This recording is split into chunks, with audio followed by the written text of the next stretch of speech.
Guys, এই যে দেখতে পারতেছেন রানা নাকি প্রিন্স মামুন আর লাইলারে মানে কিনছে, এবার কুরবানি ঈদে বিক্রি করবো। রানা, তুমি নাকি প্রিন্স মামুন আর লাইলারে কিনছো? ভাই প্রিন্স মামুন আর লায়লারে কিনছি ভাই, গত 2 সপ্তাহ। প্রাইস পড়লো কেমন ওদের?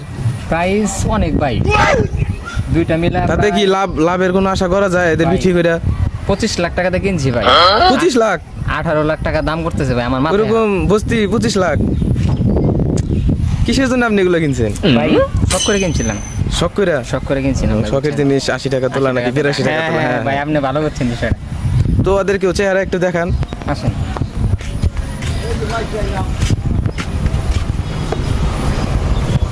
এটা হচ্ছে লায়লা। হ্যাঁ, এটা হচ্ছে লায়লা। সাদা কালা অস্ট্রেলিয়ান। আর এটা হচ্ছে প্রিন্স মামুন। দেখেন সিঙ্গার। কালা কে তো? প্রিন্স মামুন তো কালা না, হিসাবে প্রিন্স মামুনের হওয়া দরকার। যে এটা না না না, এইটা এটা সিংগুলা দেখছেন কত লম্বা লম্বা? এই দেখেন, প্রিন্স মামুনের ধরছেন আর লাইলা ফসফস করতেছে। লাইলা দি খুব রাগ। প্রিন্স মামুনের প্রিন্স মামুন কাল্লা আলাদাভাবে বিক্রি করতে চাইতেছে তো, হ্যাঁ। আলাদাভাবে বিক্রি করতে চাইতেছে তো, এই জন্য তারা মানে একটু আমার প্রতি তাদের। আপনি তো পথের ফকির, এইগুলো কিসের জন্য এগুলো কিনছেন? ফালতু জিনিস দেখেন না কি শুরু করছে। একটা কথাই বললাম যে শখ করে এই প্রিন্স মামুনের কাছে গেছি, লাইলা একদম ব্যস্ত হবে না।